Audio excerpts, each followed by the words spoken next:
काय नाव लाईव्ह बघायला काय टाकायचं सर? Eyes mission.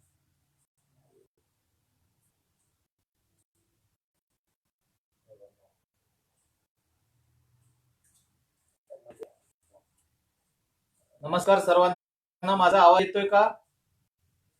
येत असेल तर प्लीज चॅट बॉक्स मध्ये फक्त हॅलो लिहा. मी आपल्याशी लगेच संवाद साधायला सुरुवात करेल.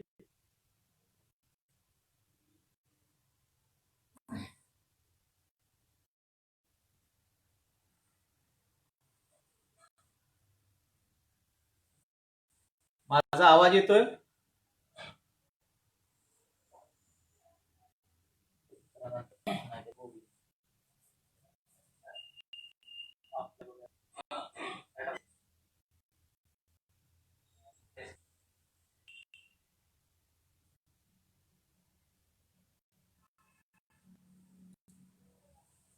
नमस्कार, मी डॉक्टर बबन जोगदंड आपल्या सगळ्यांचं मी मनपूर्वक स्वागत करतो. अमरावती येथील आयएस मिशन या संस्थेचे प्रमुख माननीय नरेशचंद्रजी कोठाळे सर आणि त्यांनी सुरू केलेली जे जवान जे किसान ही स्पर्धा परीक्षा विद्यार्थ्यांसाठीची जी व्याख्यानमाला आहे, त्या व्याख्यानमालेमध्ये आज माझं 100वे व्याख्यान त्यांनी आयोजित केलेलं आहे. त्याबद्दल मी त्यांचं मनपूर्वक स्वागत करतो. त्याबरोबर मनपूर्वक मी त्यांचे आभार व्यक्त करतो. आणि आपण जे मला फेसबुक लाईव्ह बघत आहात त्यांच्यासाठी सुद्धा मी त्यांचं स्वागत करून माझा थोडक्यामध्ये परिचय देणार आहे. मी डॉक्टर बबन जोगदंड गेल्या 16 वर्षापासून यशदा या महाराष्ट्र शासनाच्या शिखर प्रशिक्षण संस्थेमध्ये अधिकारी म्हणून कार्यरत आहे. त्यापूर्वी पत्रकारितेमध्ये 10 वर्ष काम केलं. जवळपास 20 विषयामध्ये पदव्या संपादन केल्या. त्यामध्ये 6 विषयामध्ये MA केलेला आहे. MSc psychology, master of mass communication and journalism, त्याचबरोबर MBA आणि जर्नलिझम मध्ये PhD, आकाशवाणी लोकल टीव्ही, त्याचबरोबर यशदा जिल्हाधिकारी कार्यालय आणि स्पर्धा परीक्षेच्या संदर्भात मुलांना गायडन्स असा वेगवेगळ्या क्षेत्रामध्ये काम केल्यामुळं आणि महाराष्ट्रामधल्या विद्यार्थ्यांची स्पर्धा परीक्षा ही निकड लक्षात घेता त्यांना एक यथायोग्य गायडन्स मिळावं, मार्गदर्शन मिळावं, या दृष्टिकोनातून गेल्या 10-15 वर्षापासून सातत्यानं या स्पर्धा परीक्षेच्या मुलांच्या संपर्कात आहे. काही मुलांच्या मॉक इंटरव्ह्यू घेणे, त्यांना गायडन्स करणे, त्यांना महत्वाची पुस्तकं उपलब्ध करून देणे, त्यांच्यासाठी अभ्यासिका उपलब्ध करून देणे, त्यांच्यासाठी क्लासेस उपलब्ध करून देणे, ही कामं गेली अनेक वर्ष मी सातत्यानं करत आलेलो आहे. जसे की आपले नरेशचंद्रजी कोठाळे सर जे अमरावतीमध्ये गेल्या अनेक वर्षापासून त्यांनी एक मिशन हाती घेतलेलं आहे की महाराष्ट्रातले अधिकाधिक मुलं हे IAS झाले पाहिजे. MPSC नाहीये तर IAS झाले पाहिजे. कारण IAS ही देशातील सर्वोच्च अशी एक मोठी नोकरीची संधी आहे. सर्वोच्च मोठं पद आहे देशातलं. भारतीय प्रशासकीय सेवा ज्याला आपण म्हणतो, इंडियन ऍडमिनिस्ट्रेटिव्ह सर्व्हिस, जी की UPSCच्या मार्फत घेतली जाते. आणि या परीक्षेला देशभरातून तुम्हाला माहित असेल की जवळपास एक 12 लाख लोक या परीक्षेची तयारी करतात आणि फक्त 900 ते 1000 मुलं या परीक्षेमध्ये उत्तीर्ण होतात. अलीकडे आनंदाची गोष्ट आहे की महाराष्ट्रातला या स्पर्धा परीक्षेतला टक्का वाढलेला आहे आणि यावर्षी आपल्या महाराष्ट्रातले जवळपास 70हून अधिक मुलं या UPSCच्या परीक्षेमध्ये उत्तीर्ण झालेले आहेत. आणि जे मुलं उत्तीर्ण झालेले आहेत ते मुलं अत्यंत सामान्य कुटुंबातील आहेत, ज्यांना कुठलीही पार्श्वभूमी नाही प्रशासकीय सेवेची, ज्यांचे वडील IAS नाहीत किंवा आई IAS, कुटुंबामध्ये कोणी IAS नाही, अशी मुलं या स्पर्धा परीक्षेमध्ये गुणवंत ठरलेत, यशवंत ठरलेले आहेत. अशा काही मुलांच्या मुलाखती मी मागच्या 1-1.5 महिन्यापासून आयोजित केल्या होत्या. मी स्वतः त्यांच्या मुलाखती घेतल्या आणि ते माझ्या युट्यूब चॅनलवर बबन जोगदंड या ते प्रसारित केलेले आहेत, जेणेकरून जे नव्याने UPSCची किंवा IAS ची तयारी करणारे विद्यार्थी आहेत त्यांना या मुलाखतीचा लाभ व्हावा, हा या मुलाखती मागचा माझा उद्देश होता. त्यांनी UPSCची तयारी कशी केली, त्यांनी अभ्यासाला किती वेळ दिला, त्यांनी कुठले ऑप्शनल निवडले, त्याचबरोबर त्यांनी मुलाखतीला कसे सामोरे गेले, या सगळ्या बाबींची उत्तरं त्या विद्यार्थ्यांनी अत्यंत समर्पक पद्धतीने दिलेली आहेत, जेणेकरून नव्याने या क्षेत्रामध्ये येणाऱ्या विद्यार्थ्यांसाठी ते दिशादर्शक ठरणारे आहेत. त्यांचे मौलिक विचार या विद्यार्थ्यांना प्रेरणादायी ठरणारे आहेत. आणि माझ्या मते म्हणूनच हा आदरणीय नरेशचंद्र काठोळे सरांचा प्रयत्न असेल की या माध्यमातून जास्तीत जास्त विद्यार्थी IAS कडे वळावेत. त्यांनी मागे या IAS झालेल्या काही गुणवंतांचा सत्कार आयोजित केला होता. मी प्रमुख पाहुणे म्हणून उपस्थित होतो. अनेक मान्यवर त्या कार्यक्रमाला होते आणि काही यशस्वी विद्यार्थी पण होते. आणि त्या विद्यार्थी जे यशस्वी झालेले आहेत त्या बऱ्याच विद्यार्थ्यांना काठोळे सरांनी म्हणजे अगदी 10वी-12वी पासून त्यांना मार्गदर्शन केलेलं आहे आणि त्या मार्गदर्शनामुळे आज ते मुलं उंची गाठू शकले, UPSC पर्यंत पोहोचू शकलेले आहेत. आदरणीय कोठावळे सर महाराष्ट्रामध्ये प्रत्येक जिल्ह्यामध्ये जातात, विशेषतः ST ने स्वतः प्रवास करतात आणि अनेक ठिकाणी या IAS मिशनच्या कार्यशाळा घेतात आणि त्या कार्यशाळेमधून नवनवीन विद्यार्थी तयार होतात, त्यांच्या संपर्कात राहतात आणि भविष्यामध्ये ते UPSCची तयारी करतात आणि अधिकारी पदावर जातात. हे एक अधिकारी घडवण्याचं मिशन जे काठोळे सरांनी हाती घेतलेलं आहे, माझ्या मते महाराष्ट्रातलं ते एकमेव मिशन असावं की जिथे IAS ला अत्यंत चांगल्या पद्धतीनं विनामूल्य स्वरूपात बऱ्याच अंशी त्यांना मार्गदर्शन केले जाते. हा एक अभिनव आणि अभिनंदनीय आणि स्तुत्य उपक्रम आहे. याची खरं तर राज्य सरकार किंवा केंद्र सरकारने दखल घेऊन अशा नरेशचंद्र काठोळे सारख्या व्यक्तीला पद्मश्री सारखा एक बहुमान सुद्धा माझ्या मते द्यायला हरकत नाही, कारण त्यांचं या क्षेत्रातलं जे अतुलनीय योगदान आहे ते आपल्याला म्हणजे दखल त्याची घ्यावीच लागेल. मित्रो, आज मी तुम्हाला या स्पर्धा परीक्षेच्या संदर्भात त्या परीक्षेचं प्लॅनिंग कसं करायचं, नियोजन कसं करायचं याच्या संदर्भात काही वेळ बोलणार आहे.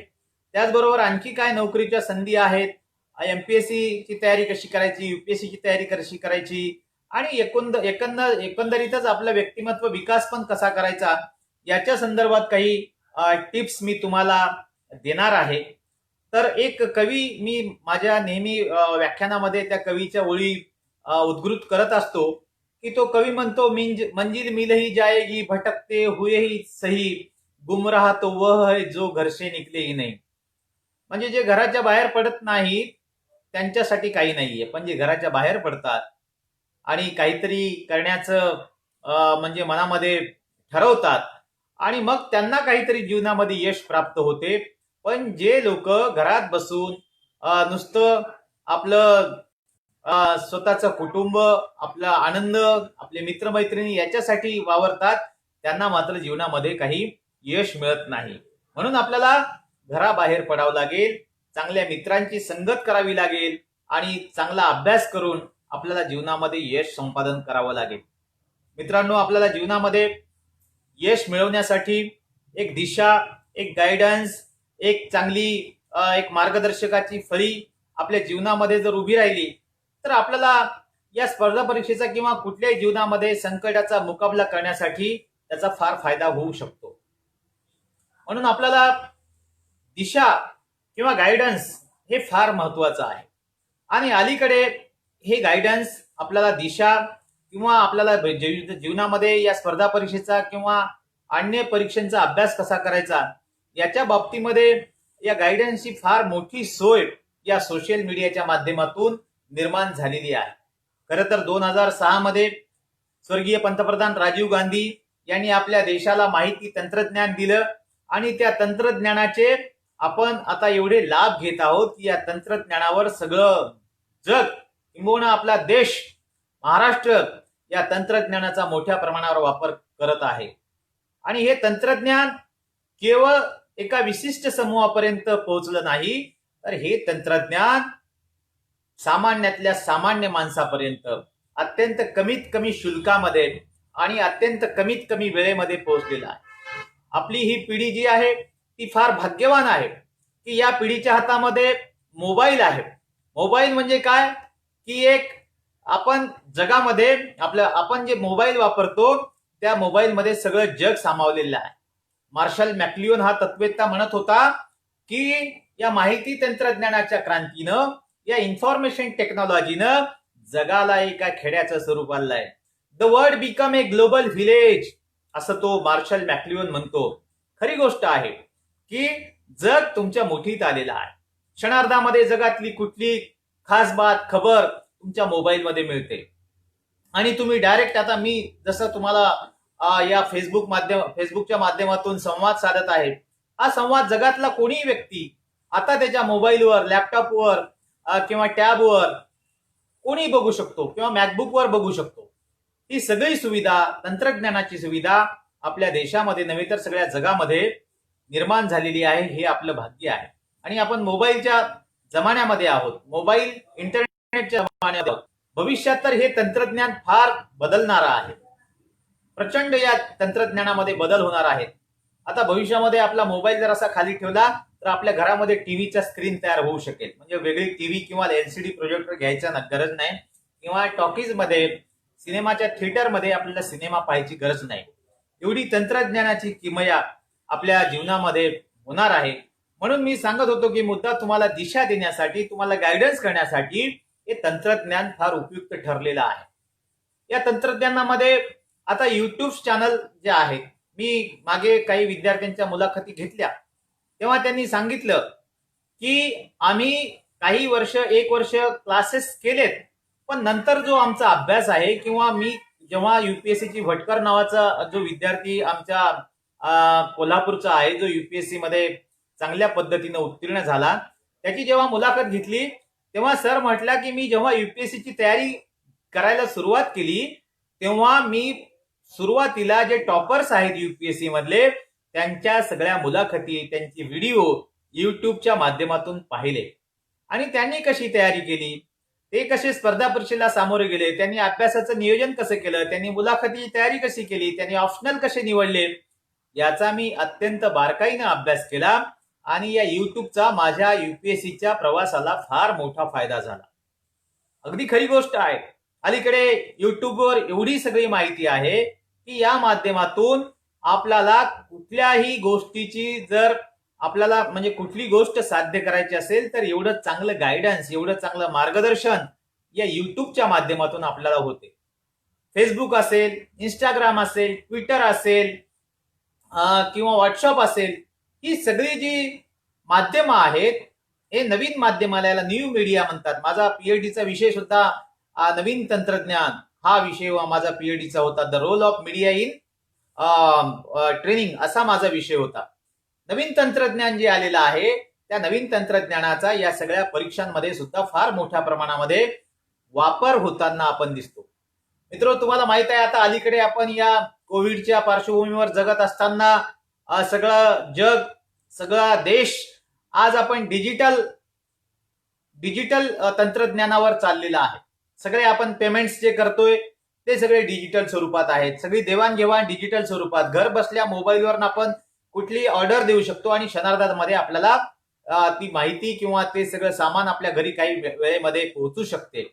आणि अलीकडे तर महाराष्ट्र शासनानं किंवा देशातल्या अनेक विद्यापीठानं या आता ज्या परीक्षा होणार आहेत या म्हणजे अंतिम वर्षाच्या, त्या परीक्षा सुद्धा तुमच्या मोबाईलवर होणार आहे. म्हणजे तंत्रज्ञान कसं पोहोचलेलं आहे बघा. बऱ्याचदा ग्रामीण भागामध्ये तंत्रज्ञान पोहोचलं नाही असं आपण म्हणजे म्हणतो, पण मला वाटत नाही की आता सगळ्यांकडेच मोबाईल आलेले आहेत आणि प्रत्येक गावागावामध्ये मोबाईलचे टावर्स उभे झाले आहेत. काही गावं त्याला अपवाद असतील, पण 90% गावांमध्ये ही सुविधा उपलब्ध झालेली आहे.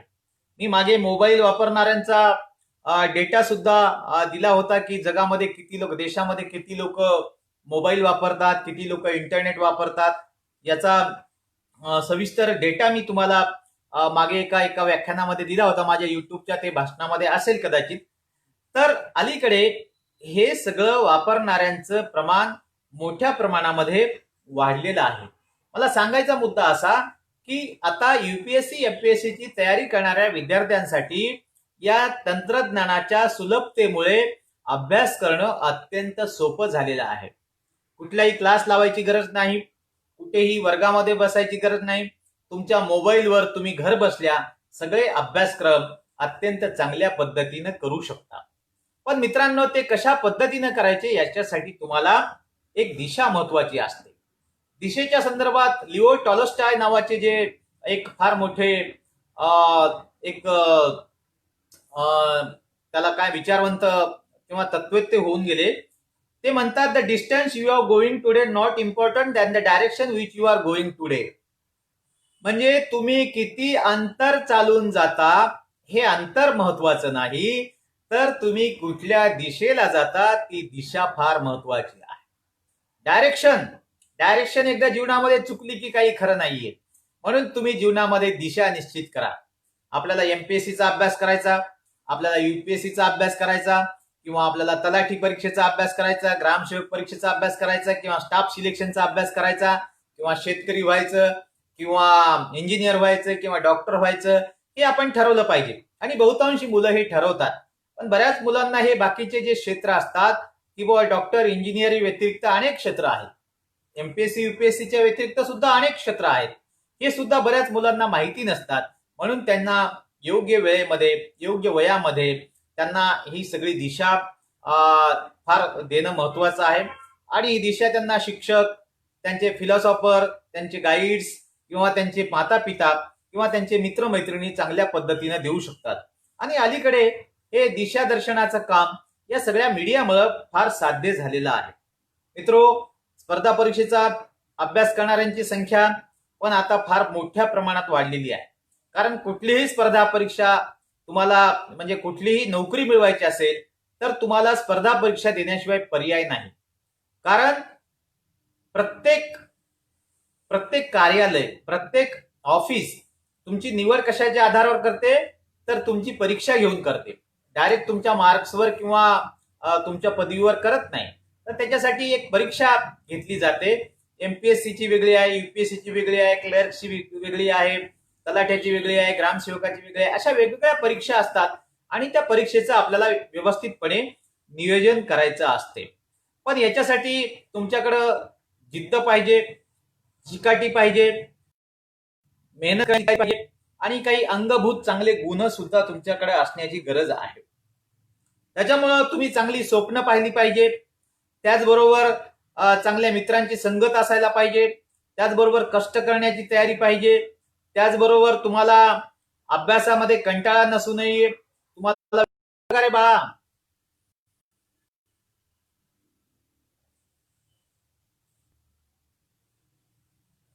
तर अशा पद्धतीनं थोडा डिस्टर्बन्स आलाय, सॉरी.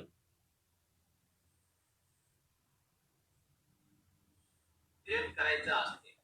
पण याच्यासाठी तुमच्याकडं जिद्द पाहिजे, चिकाटी पाहिजे, मेहनत करायला पाहिजे, आणि काही अंगभूत चांगले गुण सुद्धा तुमच्याकडे असण्याची गरज आहे. तर मी बोलत होतो, सर आवाज माझा येतोय का? आणि जरा काठोळे साहेब मला येस म्हणा प्लीज, कारण मध्ये जरा डिस्कंटिन्यू झालं होतं.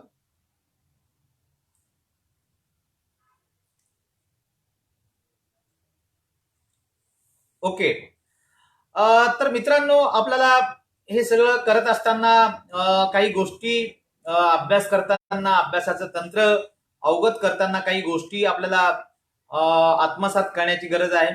मी 5D नेहमी सांगत असतो की त्या फार महत्वाच्या आहेत. 5D त्यातली पहिली गोष्ट आहे. 5D म्हणजे पहिला आहे ड्रीम. तुम्ही चांगलं स्वप्न पहा. स्वप्न पाहणं फार महत्वाचं आहे. आपल्याला स्वप्न पडलं पाहिजे की आपण काही दिवसांना लाल दिव्याच्या गाडीत फिरू. लाल दिव्याच्या गाड्या आता नाही आहेत, पण एक चांगली गाडी आपल्याला सरकारी मिळाली पाहिजे, आपल्या नावाचा बोर्ड आपल्या ऑफिसमध्ये लागला पाहिजे. आणि ते कधी शक्य होईल तर आपण स्वप्न पाहणे आणि त्या स्वप्नाच्या दिशेनं वाटचाल करणे. आपले दिवंगत राष्ट्रपती एपीजे अब्दुल कलाम स्वप्नांच्या संदर्भात 4 ओळीमध्ये फार चांगला संदेश देतात. ते म्हणतात, सपने ओ ही जो आप सोते वक्त देखते हैं, सपने वो नहीं जो आप सोते वक्त देखते हैं, सपने वो होते हैं आपको सोने नहीं देते. सपने वो होते हैं आपको सोने नहीं देते. म्हणजे आपल्याला अशी स्वप्न आपल्याला पडली पाहिजे की त्या स्वप्नामुळे आपल्याला झोप आली नाही पाहिजे. म्हणून मित्रांनो 5D मधलं पहिल्यांदा ड्रीम स्वप्न पहा. दुसरं डिझायर इच्छाशक्ती फार महत्वाची आहे. कुठलीही गोष्ट करण्यासाठी आपल्याकडे इच्छाशक्ती गरजेची आहे. तिसरी गोष्ट आहे डेडिकेशन, त्याग सुद्धा फार महत्वाचा आहे. आपण त्यागासाठी सुद्धा काम केलं पाहिजे. चौथी गोष्ट आहे डिटर्मिनेशन, संकल्प. कुठलीही गोष्ट करण्यासाठी आपल्याकडे संकल्प सुद्धा महत्वाचा आहे. आणि पाचवी गोष्ट आहे डिसिप्लिन, शिस्त. या गोष्टी फार महत्वाच्या आहेत. 5D. आणखी एक 5 तुम्हाला सूत्र आणखी सांगणार आहे की जीवनामध्ये पुढे जाण्यासाठी, अभ्यास करण्यासाठी तुम्हाला चांगलं चिंतन करता आलं पाहिजे. एखादी गोष्ट तुम्ही वाचली तर त्यावर चांगलं चिंतन तुम्हाला करण्याची गरज आहे. मनन केलं पाहिजे, म्हणजे वाचल्यानंतर त्याचं मनातल्या मनात चांगलं थिंकिंग केलं पाहिजे, मनन केलं पाहिजे, वाचन केलं पाहिजे चांगल्या पुस्तकांचं, चांगल्या आपल्याला जे उपयुक्त ठरणाऱ्या साहित्याचं. त्याचबरोबर लेखन सुद्धा केलं पाहिजे. लेखन सराव सुद्धा महत्वाचा आहे. आणि ज्ञान मिळवलं पाहिजे. विविध स्रोत निर्माण करून त्या माध्यमातून आपण ज्ञान मिळवलं पाहिजे. चिंतन, मनन, वाचन, लेखन आणि ज्ञान ही सुद्धा एक पंचसूत्री आहे. मित्रांनो, आपल्याला वर्तमानात जगत असताना भूतकाळाकडे सुद्धा पाहिलं पाहिजे.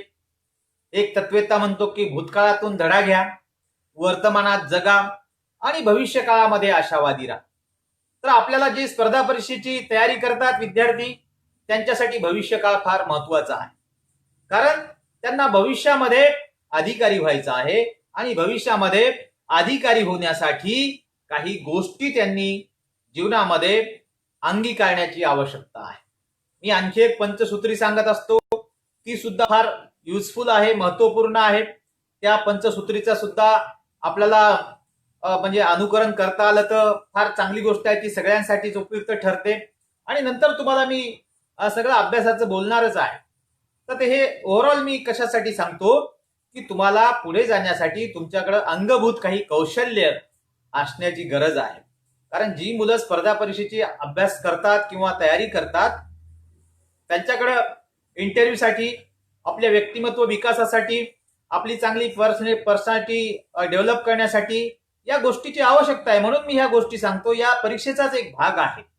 मित्रांनो, विवेकानंद सुद्धा फार चांगलं एका ठिकाणी म्हणतात की मित्रांनो, आपण आता सध्या सगळे शून्य आहोत. म्हणजे आपल्याकडे कुठलेही पद नाहीये किंवा आपण आता अभ्यासाला लागणार आहोत किंवा लागलेलो आहोत. तर तुम्हाला पुढे जाण्यासाठी, तुम्हाला तुमची एक जागा, स्पेस निर्माण करण्यासाठी ते म्हणतात की शून्यातून विश्व निर्माण करण्याची जिद्द ज्यांच्या अंगी असते तोच खरा कर्तृत्ववान होय. मित्रांनो, तुम्हाला शून्यातून विश्व निर्माण करायचं आहे. माझ्यासारखा एक खेड्यातला मुलगा, म्हणजे हदगाव तालुक्यामध्ये सावरगाव माळ नावाचं एक गाव आहे. अत्यंत चारही बाजूंनी माळांनी व्यापलेलं गाव. 7वी पर्यंत गावामध्ये शाळा, नंतर 10वी पर्यंत मी दररोज 10 किलोमीटर चिखला पाण्यामध्ये जाणं येणं केलं. आणि तिथून मी पुढे आलो आणि आज 20 विषयामध्ये पदव्या संपादन केलेल्या आहे. केवळ प्रचंड संघर्ष, मेहनत, कष्ट करण्याची तयारी, प्रचंड आत्मविश्वास आणि काहीतरी जीवनामध्ये नाविन्यपूर्ण करण्याचा ध्यास, या बळावर मला हे सहज शक्य करता आलं. यशदासारख्या एका नामवंत संस्थेमध्ये मला नोकरीची संधी मिळाली. त्याचबरोबर अनेक महाराष्ट्रातले अधिकारी जोडण्याचा योग आला. महाराष्ट्रातले अनेक अधिकारी, त्याचबरोबर सामान्य सगळे लोक माझ्या संपर्कात आहेत. माझ्या मोबाईलमध्ये 10,000 लोकांचे नंबर आहेत. आणि म्हणूनच माझ्यावर एक पुस्तक निघालं, the king of human networking, मानवी संबंधाचा बादशहा. मित्रांनो, हे सगळं कशाच्या बळावर शक्य झालं तर शून्यातून विश्व निर्माण करण्याची जिद्द माझ्यामध्ये होती. ती जिद्द तुमच्यामध्ये असली पाहिजे आणि त्या जिद्दीच्या जोरावर तुमचा प्रवास असला पाहिजे. म्हणून मी हे 5 आणखी पंचसूत्री जी महत्वाची आहे ते नेहमी सांगत असतो. ही पंचसूत्री सुद्धा समजून घ्या. या पहिलं पंचसूत्रीतलं सूत्र आहे जे की तुम्हाला मुलाखतीसाठी अत्यंत उपयोगाचं आहे. ते आहे प्रभावी संवाद कौशल्य. तुम्हाला चांगलं बोलता आलं पाहिजे. तुम्ही किती हुशार आहात, तुम्ही किती बुद्धिमान आहात, तुमच्याकडे किती ज्ञान आहे हे महत्वाचं नाहीये. तर ते ज्ञान तुम्हाला कसं अभिव्यक्त करता येते, ते लोकांसमोर कसं मांडता येते. कारण हे जग सध्या स्पर्धेचं नसून सादरीकरणाचं जग आहे. प्रेझेंटेशन, व्यवस्थापन शास्त्राचं जग आहे, मॅनेजमेंटचं जग आहे, प्लॅनिंगचं जग आहे, नियोजनाचं जग आहे. म्हणून नियोजनावर आपण बोलणार आहोत. मित्रांनो, हे जग जे आहे हे प्रेझेंटेशन, सादरीकरणाचं, स्पर्धा कमी आहे. बरेच मुलं पुण्यामध्ये साधारणतः 2.5 लाख मुलं स्पर्धा परीक्षेची तयारी करतात, पण त्यातले फक्त 450 मुलं स्पर्धा परीक्षेमध्ये यशस्वी होतात. एमपीएससी मध्ये, युपीएससी मध्ये 450 म्हणजे सगळ्या महाराष्ट्रातले मी सांगतो. पुण्यामध्ये 2,500 मुलं करतात. काही मुलं फक्त करायचा म्हणून अभ्यास करतात, पण काही मुलं 12-12, 14-14 तास अभ्यास करतात. आमच्या मुलांनी स्वयंदीप करिअर अकॅडमी नावाची संस्था पुण्यामध्ये स्थापन केली. या संस्थेमध्ये अत्यंत प्रशस्त अशी अभ्यासिका आहे. या अभ्यासिकेत मुलं सकाळी 7ला येतात, ते रात्री 12ला घरी जातात. म्हणजे एवढा अभ्यास करतात, प्रचंड कष्ट करतात, मेहनत करतात, 12-12, 14-14 तास अभ्यास करतात. मी जेव्हा युपीएससीच्या अनेक यशस्वी उमेदवारांच्या मुलाखती घेतल्या, तेव्हा त्यांना अभ्यासाचं तंत्र विचारलं, त्यांना अभ्यासाचा वेळ विचारला, तर प्रत्येकाने सांगितलं 8 ते 12 तास अभ्यास. कारण याच्याशिवाय शक्य नाहीये. 12 लाख मुलातून या 100 मुलांमध्ये, 1000 मुलांमध्ये आपला क्रमांक पटकावणं ही साधी बाब नाहीये. देशातली सगळ्यात अशी कठीण परीक्षा आयएसटी परीक्षा समजली जाते, आणि ती परीक्षा देण्यासाठी तुमच्याकडे तसे पेशन्स पाहिजे, तुमच्याकडे तसा अभ्यास पाहिजे, तुमच्याकडे तशी बुद्धिमत्ता पाहिजे, तुमच्याकडे तशी हुशारी पाहिजे. म्हणून मित्रांनो, तुम्ही चांगलं बोलायला शिका, जे की युपीएससी मध्ये तुम्हाला इंटरव्ह्यूसाठी त्याचा फार उपयोग होऊ शकतो. कारण युपीएससी मध्ये 275 मार्काची मुलाखत असते, आणि ती तुमचा रँक ठरवण्यासाठी, तुमची गुणवत्ता ठरवण्यासाठी फार महत्वाची भूमिका बजावू शकते. म्हणून बोलायला शिका. अनेक मित्र माझे बोलण्याच्या बळावर महिन्याला अनेक लाखो रुपये कमवतात. एक माझा मित्र तर महिन्याला 5 कोटी रुपये कमवतो. तुम्हाला विश्वास बसणार नाहीये, पण सत्य आहे की तुम्हाला बोलता आलं पाहिजे. तुमचं एक रुबाबदार व्यक्तिमत्व लोकांसमोर ठसवायचं असेल, तर तुमच्याकडे प्रभावी संवाद कौशल्य अत्यंत महत्वाचं आहे. दुसरी गोष्ट आहे, तुम्हाला चांगली इंग्रजी भाषा आली पाहिजे. इंग्रजी भाषा ही जागतिक भाषा आहे, वैश्विक भाषा आहे. जवळजवळ 22 देशांचा दौरा करण्याची कमी वयामध्ये मला संधी मिळाली. अनेक देशामध्ये गेलो. इंग्रजीशिवाय तिथं काही गत्यंतर नाही. कारण इंग्रजी भाषा ही जागतिक भाषा, वैश्विक भाषा असल्यामुळं या भाषेचं अनुकरण, कारण जगातलं सगळं साहित्य, विश्वातलं सगळं साहित्य, विकिपीडिया, त्याचबरोबर इंटरनेट, गुगल या माध्यमातून तुम्हाला वाचायचं असेल, उपलब्ध करायचं असेल. कारण युपीएससीची तयारी करताना बरेच मुलं इंग्रजी, बऱ्याच मुलांचा मी म्हणजे मागोवा घेतला, तर बरेच मुलं युपीएससीला इंग्रजी भाषा ही भाषा निवडत असतात. आणि बऱ्याच मुलांना भीती पण वाटते की आपण इंग्रजी चांगली नाही तर आपण परीक्षा द्यावी की नाही. तसं काही नाहीये. इंग्रजी भाषा तुम्हाला जरी फारशी येत नसली तरी घाबरायची गरज नाहीये. तुम्हाला साधारण मध्यम इंग्रजी असली तरी तुम्ही परीक्षा देऊ शकता आणि यशस्वी पण होऊ शकता. असे अनेक उदाहरणं महाराष्ट्रामध्ये आहेत. पण जर चांगली इंग्रजी असेल तर त्याचा तुम्हाला चांगला अधिकचा फायदा होऊ शकतो. अलीकडे बरेच मुलं कॉन्व्हेंटमध्ये शिकतात, बरेच मुलं इंजिनिअरिंग मेडिकलमध्ये आहेत, आणि अलीकडे तर मेडिकल इंजिनिअरिंगचे मुलं या स्पर्धा परीक्षेमध्ये मोठ्या प्रमाणामध्ये यशस्वी होताना पण आपण पाहतो आहोत. असं नाही की पण मुलं इंग्रजी मीडियमचेच पास होतात, म्हणजे इंजिनिअरिंग मेडिकलचेच या उत्तीर्ण होतात, बाकीचे पण होतात, पण त्यांचं प्रमाण थोडं अधिक आहे. मागे ऍग्रिकल्चरचे विद्यार्थी मोठ्या प्रमाणामध्ये या परीक्षेमध्ये उत्तीर्ण व्हायचे, पण आता हे प्रमाण वाढलेलं आहे इंजिनिअरिंग मेडिकलच्या मुलांचं. कारण त्यांचं सातत्य, त्यांची कष्ट घेण्याची तयारी, या सगळ्या गोष्टी त्यांना सहज शक्य होत असल्यामुळं ते विद्यार्थी या परीक्षेमध्ये यशस्वी होताना आपण पाहतो आहोत. तर मित्रांनो, इंग्रजी भाषा शिकायचा प्रयत्न करा. तिसरी गोष्ट आहे, तुम्हाला चांगलं संगणक आलं पाहिजे, कम्प्युटरचं ज्ञान असलं पाहिजे. मी नेहमी सांगतो की जगामध्ये आता सगळं जे कार्यालय चालणार आहेत, ऑफिसेसमध्ये तुम्ही काम करणार आहेत, एक अधिकारी म्हणून काम करणार आहात, तर सगळं टेक्नॉलॉजीवर आधारित डिजिटल इंडिया आता आपण स्वप्न पाहतो आहोत, आणि ते प्रत्यक्षात उतरत पण आहेत. तर तुम्हाला हे कम्प्युटर आलं पाहिजे, मोबाईल चांगला हाताळता आला पाहिजे, आणि हे सगळे नवीन माध्यम तुम्हाला आली पाहिजे. म्हणून संगणक चांगल्या पद्धतीनं तुम्ही शिकलं पाहिजे, कारण ही पुढची काळाची गरज आहे. आणि चौथी गोष्ट आहे ती आहे कॉन्फिडन्स, आत्मविश्वास. नागपूरच्या विमानतळाचं नेहमी उदाहरण देतो की तिथे डॉक्टर बाबासाहेब आंबेडकरांचे एक तैलचित्र आहे आणि त्याच्या खाली लिहिलंय, आत्मविश्वास जैसी दुसरी शक्ती नाही है. जगामध्ये आत्मविश्वास एवढी दुसरी शक्ती नाहीये. म्हणून आत्मविश्वास हा तुमच्या यशाचा सगळ्यात मोठा गुण आहे, पायरी आहे. आणि पाचवी गोष्ट आहे कष्ट, मेहनत. जी लोक मेहनत करतात, कष्ट करतात, तीच लोक पुढे जाऊ शकतात. म्हणून मित्रांनो, मेहनत करा, मेहनतीला पर्याय नाहीये.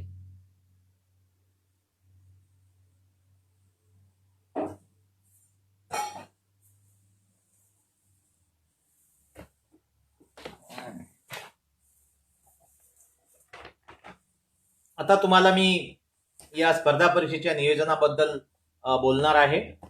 ते नियोजन कसं नेमकं करायचं.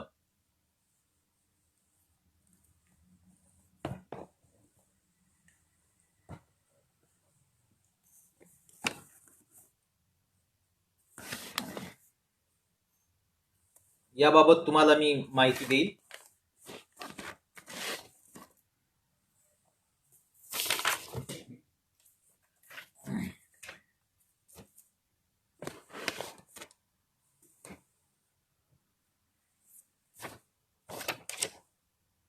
मित्रांनो, UPSC किंवा MPSC करत असताना किंवा जीवनाचं नियोजन करताना एक आपल्याला फार चांगल्या पद्धतीनं त्याचा आराखडा तयार करता आला पाहिजे.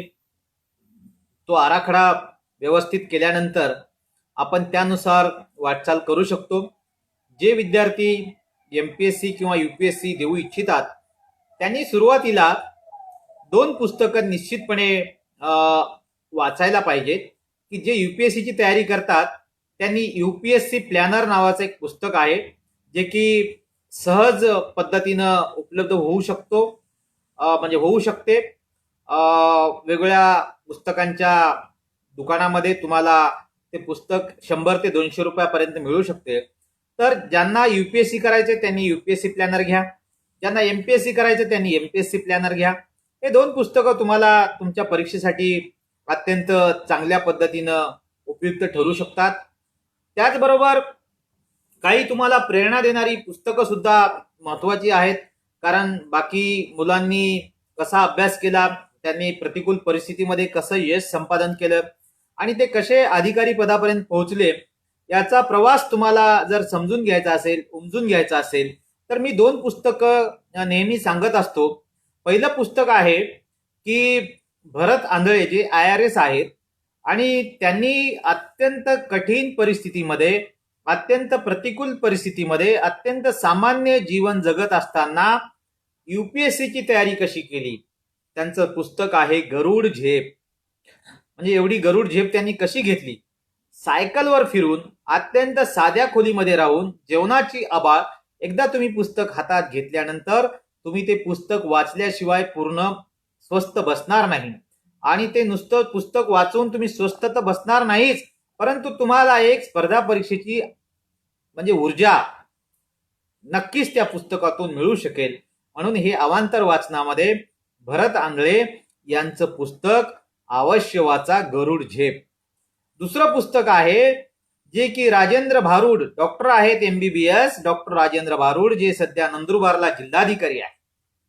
त्यांचं पुस्तक अवश्य वाचा, मी एक स्वप्न पाहिलं होतं. एक आदिवासी भागातील मुलगा IAS कसं स्वप्न पाहतो, MBBS ला जातो आणि MBBS नंतर डायरेक्ट त्याच जिल्ह्यामध्ये, ज्या जिल्ह्यामध्ये ज्याचा जन्म झाला, त्या जिल्ह्याचा कलेक्टर. आज कलेक्टर म्हणजे राजा. म्हणजे तुम्ही MPSC UPSC मधून तहसीलदार झालात, डेप्युटी कलेक्टर झालात किंवा कलेक्टर झालात, IAS किंवा IPS झालात, तरी तुम्ही राजा असता, किंग असता. पहिले राजे महाराजे होते, पण आता या भारतीय व्यवस्थेमध्ये ही एक चौकट, प्रशासकीय चौकट निर्माण झालेली आहे. ब्रिटिश कालापासून ते निर्माण झालेली आहे आणि या चौकटीमध्ये प्रशासकीय अधिकाऱ्यांना जवळपास राजाचं स्वरूप मिळालेलं आहे.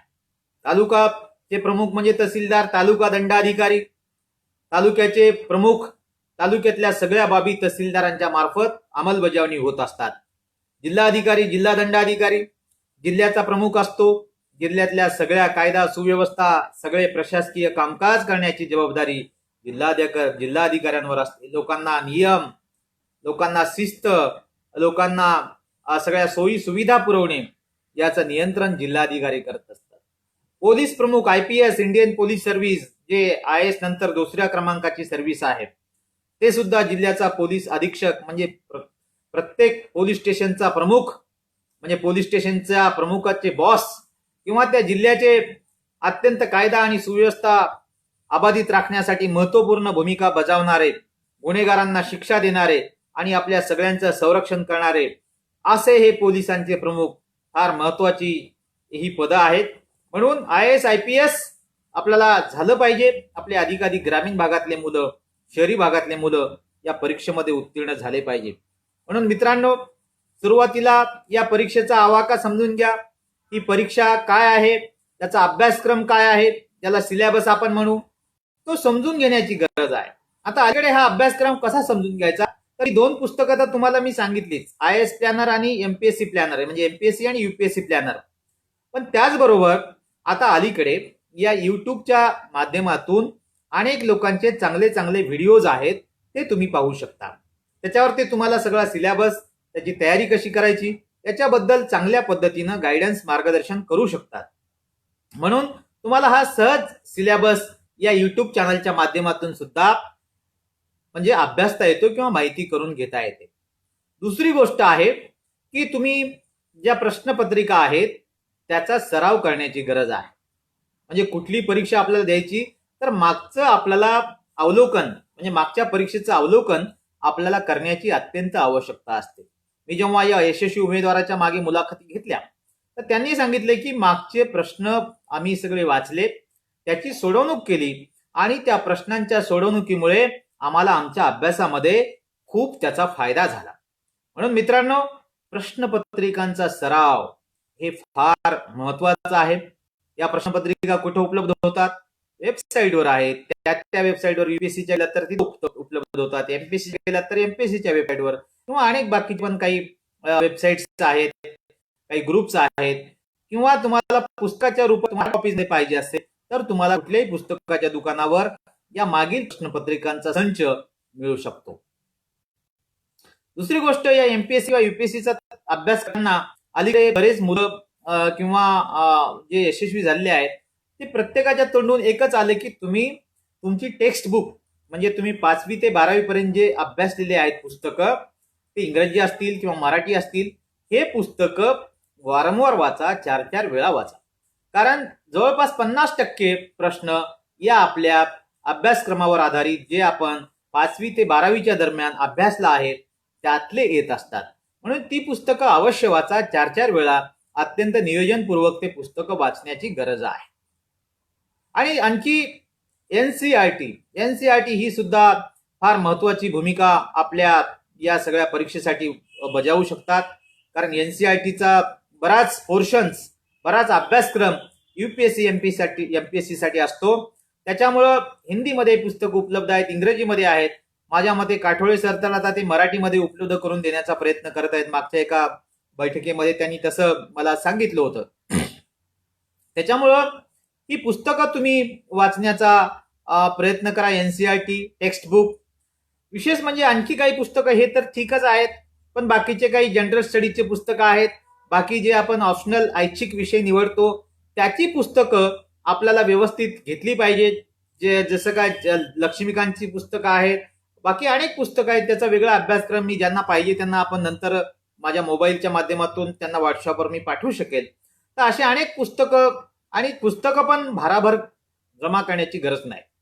नेमके अचूक जेवढे लागतील तेवढे आणि आपल्याला उपयुक्त ठरतील असेच पुस्तकं आपण घेतली पाहिजे. कमीत कमी पुस्तकावर जास्तीत जास्त चांगला अभ्यास आपल्याला करता आला पाहिजे. आपण आपलं वाचन अधिक समृद्ध केलं पाहिजे, विशेषतः अवांतर वाचन पण केलं पाहिजे, आणि त्याचबरोबर आपला अभ्यासक्रम सुद्धा समजून घेऊन त्या अभ्यासक्रमानुसार आपण पुस्तकं वाचली पाहिजे. मी सांगितले की website, YouTube, Wikipedia, Instagram, Facebook हे सगळी माध्यमं आपण आत्मसात केली पाहिजे. त्यामधून सुद्धा आपल्याला उपयुक्त असेल अशी माहिती आपण घेतली पाहिजे. विशेषतः जे मुलं शहरी भागात आहेत, ज्या मुलांचा एखादा चांगला ग्रुप आहे एमपीएससी युपीएससी करणारा, तर त्या मुलांच्या जर आपण संपर्कात राहिलं तर आपल्याला त्याचा सुद्धा फायदा होऊ शकतो. त्याचबरोबर जे मुलं रिसेंटली युपीएससी किंवा एमपीएससी परीक्षा उत्तीर्ण झालेले आहेत त्यांचे नंबर्स मिळवून त्यांचं जर आपण गायडन्स घेतलं, त्यांचं मार्गदर्शन घेतलं, त्यांच्याशी संवाद करून त्यांनी कशी परीक्षा दिली, त्यांनी कसा अभ्यास केला, त्यांनी किती वेळ दिला, त्यांनी टेस्ट सिरीज दिल्यात का, या सगळ्या बाबी आपण त्यांच्याकडून शिकून घेतल्या पाहिजे. त्यांनी इंटरव्ह्यूची तयारी कशी केली हे सुद्धा आपण त्यांच्याकडून जाणून घेतलं पाहिजे. कारण ते लेटेस्ट म्हणजे मागच्या वर्षी परीक्षा त्यांनी दिलेली असते. त्यांच्या ज्ञानामध्ये म्हणजे फार आपल्या ज्ञानामध्ये त्यांच्या बोलण्याने भर पडू शकते. म्हणून आपण आवश्यक अशा विद्यार्थ्यांच्या संपर्कात राहिलं पाहिजे. जे विद्यार्थी सातत्यानं अशा विद्यार्थ्यांच्या संपर्कात राहतात त्यांना यश चांगल्या पद्धतीनं मिळू शकते. विशेषतः तुम्हाला माहित आहे की आता परीक्षेचं स्वरूप सुद्धा बदललेलं आहे. सीसॅट आहे प्री परीक्षेला युपीएससी आणि युपीएससी आणि एमपीएससीला. त्याचबरोबर जनरल स्टडीजचे काही एक पेपर असतो. तर यामध्ये त्या अनुषंगाने अभ्यास करण्यासाठी तुम्हाला मागच्या प्रश्नपत्रिका फार उपयुक्त ठरू शकतात. बाजारामध्ये काही पुस्तक मिळतात. त्याचबरोबर तुम्हाला काही वर्तमानपत्र, काही मॅगझिन्स वाचण्याची गरज आहे.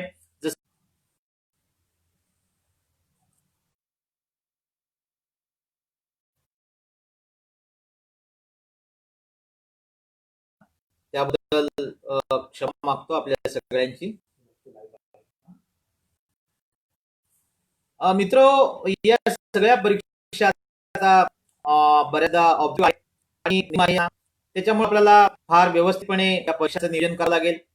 मी सांगितलं की मागच्या प्रश्नपत्रिका आपण अभ्यासल्या पाहिजे. त्याचबरोबर टेस्ट सिरीज सुद्धा आता अलीकडे अनेक क्लासेस उपलब्ध करून देतात, ऑनलाईन पण आहेत. त्या टेस्ट सिरीजचा फार चांगल्या पद्धतीनं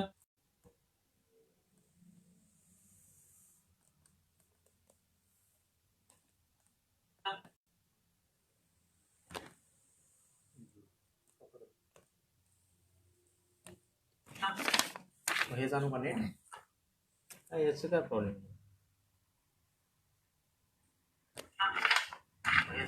मलाही त्याच्यावर नाही.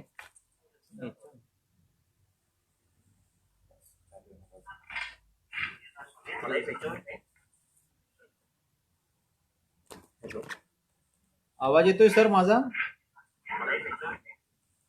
हा, सॉरी, थोडं डिस्टर्बन्स झाल्याबद्दल माफ करा. तंत्रज्ञान कधी कधी प्रॉब्लेम पण क्रिएट करू शकते. तर मी बोलत होतो या सगळ्या ऑब्जेक्टिव्ह परीक्षा आहेत त्याची तुम्ही तयारी करा. सिलेबस चांगला समजून घ्या. विशेषतः स्पर्धा परीक्षेची तयारी करताना तुम्हाला एक वेळापत्रक करावं लागेल. वेळापत्रक फार महत्वाचं आहे. आपण आपल्या शालेय जीवनामध्ये किंवा महाविद्यालयीन जीवनामध्ये हे वेळापत्रक बनवत आलेलो आहोत आणि त्याची कल्पना तुम्हाला आहेच. पण ते वेळापत्रक आणि हे वेळापत्रक याच्यामध्ये फार फरक आहे. कारण युपीएससी एमपीएससीचे वेळापत्रक हे फार काटेकोर त्याचं पालन करण्याची गरज आहे आणि त्यासाठी आपल्याला फार त्याचा फॉलो करून त्यानुसार आपल्याला अभ्यासाचं नियोजन करता आलं पाहिजे. विशेषतः आपण जर वेळापत्रक तयार केलं तर सकाळ, दुपार, त्याबरोबर संध्याकाळ असं या वेळापत्रकात आपण प्लॅनिंग केलं पाहिजे. सकाळी साधारणतः 6 वाजता आपल्या अभ्यासाला सुरुवात केली पाहिजे. 6 ते 10 साधारणतः एक 4 तासाचा हा प्लॅन म्हणजे अभ्यासाचा बनवला पाहिजे. त्याच्यामध्ये 1 तास आपण आपल्या बाकीच्या गोष्टीसाठी दिला तर चालते, चहा नाश्ता याच्यासाठी.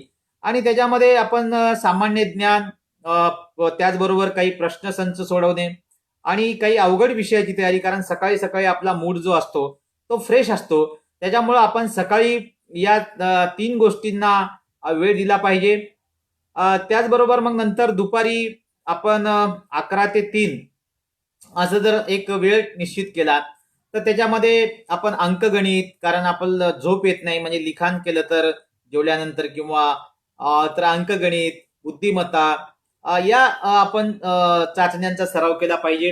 काही व्हिडिओज आपण या काळामध्ये बघितले पाहिजे, काही मनोरंजनाचे कार्यक्रम पण एखादा बघू शकतो आपण, की सारखा सारखा अभ्यास करणं सुद्धा फार अवघड आहे, पण अभ्यास सुद्धा करावा लागतो. आणि या काळामध्ये जर तुम्ही 2 वर्षाचं ध्येय ठेवलं, कारण युपीएससी जर व्हायचं असेल तर कमीत कमी 3 वर्षाचा हा पॅन किंवा कालावधी लागत असतो. बऱ्याच मुलाखतीतून असं मला निष्कर्ष त्याचा काढला मी, की प्रत्येक विद्यार्थ्याला जर युपीएससी व्हायचं असेल तर 2 ते 3 वर्ष निश्चित लागतात, कारण ही परीक्षाच तशी कठीण आहे. त्याच्यामुळे 2 वर्ष तुम्हाला प्रचंड मेहनत घ्यावी लागते. तुम्हाला नातेवाईक, मित्रमंडळी, कुटुंब, धार्मिक कार्यक्रम, सामाजिक कार्यक्रम, लग्न, वाढदिवस याच्यापासून तुम्हाला अलिप्त राहावं लागेल, दूर राहावं लागेल. सोशल मीडियापासून सुद्धा, म्हणजे जे आपण दैनंदिन वापरतो, मुलांना चॅट करतो तसा नाही, तर आपल्याला होते. आणि त्यांनी एकदा सांगितलं मला की मी जेव्हा त्यामुळं त्यांनी एक सांगितलं, मध्ये मध्ये डिस्टर्बन्स आलं त्याबद्दल सॉरी. त्यांनी सांगितलं की मी जेव्हा युपीएससीची तयारी करायचो तेव्हा मी एका रूम मध्ये स्वतःला बंद करून घेतलं होतं, फक्त जेवण्यासाठी त्या रूमचा दरवाजा उघडायचो. एकदा माझे वडील मला भेटायला आले तरी मी माझ्या खोलीचा दरवाजा उघडला नाही.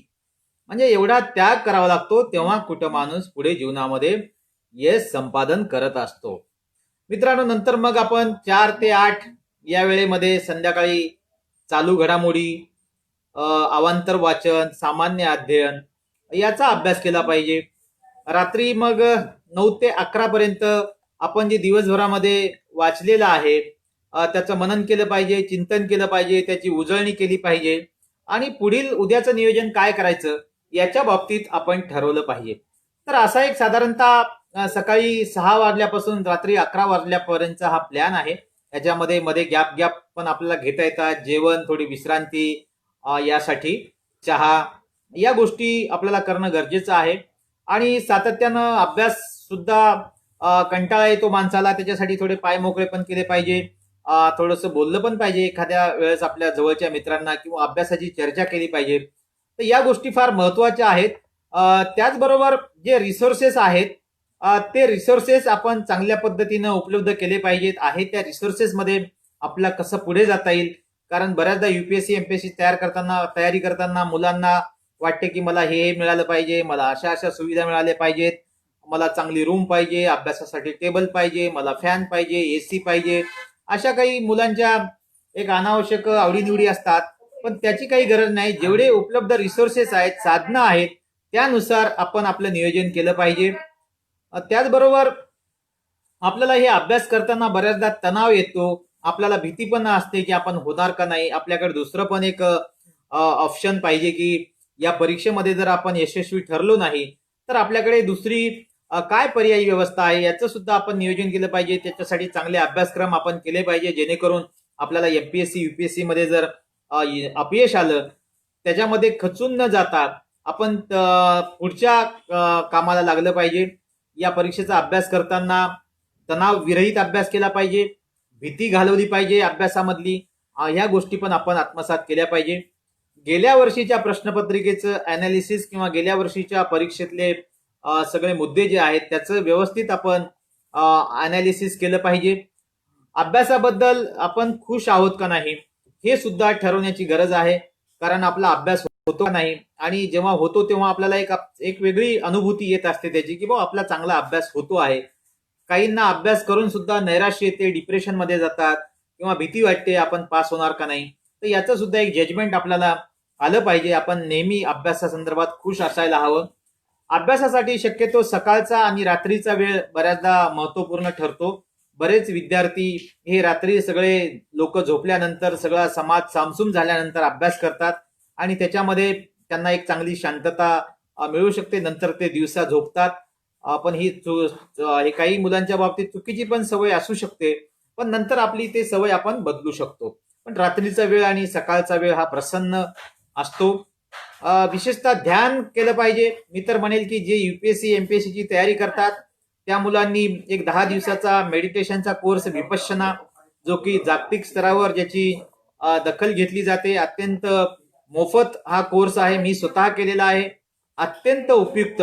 आणि नंतर आपण एक अर्ध्या तासाचं आनापान सती ज्याला ध्यान म्हणू, जे की तुमच्या मोबाईलवर तुम्हाला उपलब्ध आहे, सत्यनारायणजी गोयंका यांचं. फार चांगलं आहे, अत्यंत विज्ञानवादी, अत्यंत चांगलं. त्याचा पण आपण सराव केला तर आपल्याला अभ्यासासाठी त्याचा उपयोग होतो. कारण युपीएससी एमपीएससी करणारे बहुतांशी मुलं या ध्यानाचा लाभ घेत असतात किंवा त्याचा फायदा त्यांना होत असतो. मनन चिंतन गरज आहे. विशेषतः कुठल्या टॉपिकला किती वेटेज द्यायचं याची सुद्धा आपल्याला प्रचिती आली पाहिजे. कारण कुठला विषय आहे त्यामध्ये किती प्रश्न विचारतात, कुठल्या अभ्यासक्रमावर किती प्रश्न आधारित आहेत, याचा एक आराखडा आपण बांधायला हवा. आणि तो आराखडा आपल्याला मागचे प्रश्न पाहिल्यानंतर, मागच्या प्रश्नपत्रिका सोडवल्यानंतर येऊ शकतो. आणि त्यानुसार आपण कुठल्या विषयाचा जास्त अभ्यास करायचा, जनरल स्टडीजचा जास्त अभ्यास करायचा किंवा भाषा विषयाचा करायचा किंवा ऐच्छिक विषयाचा अभ्यास करायचा, याचं आपल्याला एक मोजमाप, याची एक मोजदाद आली पाहिजे. आणि त्यानुसार आपण अभ्यास केला पाहिजे. आपण पॅटर्न तर समजून घेतलेला आहेच, कारण आपण घेतोच. तर ह्या सगळ्या बाबी युपीएससी साठी फार महत्वाच्या आहेत. आणि सगळ्यात शेवटी जी गोष्ट असते ती मुलाखतीची गोष्ट असते. मुलाखतीसाठी सुद्धा आपल्याला फार चांगलं चौकस राहण्याची गरज आहे. आपली पर्सनॅलिटी चांगली पाहिजे. आपल्याला मुलाखतीसाठी आपल्याकडे ज्ञान पण तेवढंच पाहिजे की आपल्याला मुलाखतीमध्ये आपल्या बायोडाटावर बरेच प्रश्न अवलंबून असतात आणि त्यानुसार ते पॅनल्स प्रश्न विचारत असतात. त्यामुळं तुम्ही चांगला बायोडाटा तुमचा तयार केला पाहिजे, त्याची तयारी चांगली केली पाहिजे. तुमचा पेहराव सुटसुटीत असला पाहिजे. उगाच इंटरव्ह्यूला गेले आणि जॅकेट वगैरे घातलं किंवा सूट घातला, ब्लेझर घातलं तर त्याचं एक आपल्याला दडपण येऊ शकते. म्हणजे जे नेहमी आपण कपडे वापरतो ते चांगल्या पद्धतीनं आपण वापरले पाहिजे. त्याचबरोबर आपली पर्सनॅलिटी सुद्धा शोभेशी असली पाहिजे. आपली केस रचना, आपली दाढी कटिंग किंवा आपला चेहरा, हे सगळं प्रसन्न असण्याची गरज आहे. त्याचबरोबर आपण चौकस मी सांगितलं. मुलाखतीची तयारी करण्यापूर्वी आपण ती स्वतः आरशासमोर उभं राहून दिली पाहिजे किंवा मॉक इंटरव्ह्यू अनेकदा बरीच मंडळी घेत असतात. मी सुद्धा मॉक इंटरव्ह्यू घेतो. ते मॉक इंटरव्ह्यूचा सुद्धा आपल्याला फायदा होऊ शकतो. आपल्याला संभाषण कौशल्य मी सांगितलं सुरुवातीलाच की ते इंटरव्ह्यूसाठी फार महत्वाचं आहे. या सगळ्या बारीक सारीक गोष्टी फार शिकण्याची गरज आहे आणि त्या सहज तुम्हाला या माध्यमांमुळे, म्हणजे युट्यूबच्या माध्यमातून सुद्धा मोठ्या प्रमाणामध्ये उपयुक्त ठरू शकतात.